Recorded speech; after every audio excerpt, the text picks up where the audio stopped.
Mad Lions are currently in the fourth spot in the spring playoffs. How has their performance changed across the split, Tyler?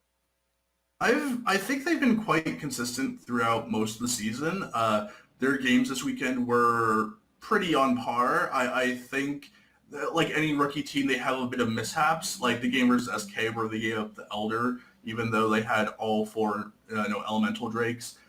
I think we're seeing a Mad Lions who, like a G2, is becoming more comfortable, where they're feeling like they know their role, they know where they stand in the LEC. All through the lineup, they're exceptionally talented. Even Humanoid, who's looked upon as maybe as he was on Splice as the weaker of the carries, but even even Humanoid on champion like Kiana, he can pop off, and every player on this team, kind of like a G2, can take over if the time is right. Shadow has, I'm sure Emily could talk much more about Shadow, how he's kind of become better as the season has gone along. Karzi, his Callista is amazing. Just a really good crop of talented rookies. And we're seeing a lot of that through some of the league. We have E-Star, we have Mad Lions, NA has Johnson. That's all that's the only rookie you have. So you see a lot of these great rookie teams popping up around the world, and then NA has nothing. So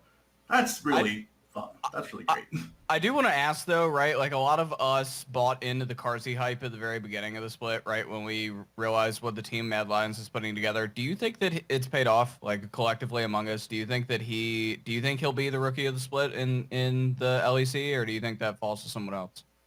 I mean, I think he has competition, but Carsey is a phenomenal player. Yeah. Like he already has like just a really, like when you look at 80 carries, what do you want to look at? For me, it's not just raw laning, which I think he's a fine laner, but it's the actual like team fight micro, and his team fight micros has been like, he's had some really standout moments in that for me, and can only improve with time. So I think very highly of Carsey.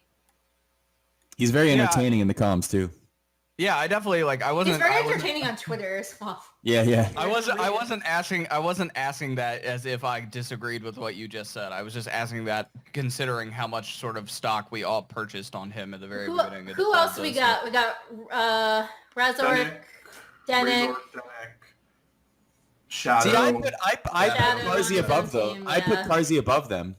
This split, the performance split. Yeah, I feel like Razork had a lot of momentum a few weeks ago. I think everyone was on the Razork rookie hype train, and I think Mad Lions have kind of overtaken Misfits as that surprising team, not in the big three, and Rogue. So I think right now, I think a Mad Lions player probably will win if they can go through this final weekend 2-0 or even a 1-1 if their tough schedule and get through it and look good. I think Shadow or Karzi will most likely be our rookie of the split. Also, Karzi has been the most consistent, I think, of all the rookies as well. So, Shadow has had, like, a lot of high... I mean, again, you're talking about junglers. Jungler, as a rookie, is a really difficult position to be consistent in, because typically you just, as you get experience, you improve.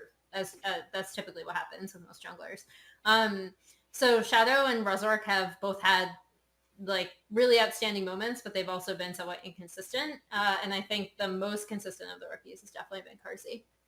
I think the interesting thing, right, is earlier this year, at the very beginning of the split, I had a executive from Mad Lions say to me that like, if we can't beat them, we're not going to try to put together like superstars. We're going to try to put together young rookies that we can develop in our system and progress for them to eventually be superstars of their own.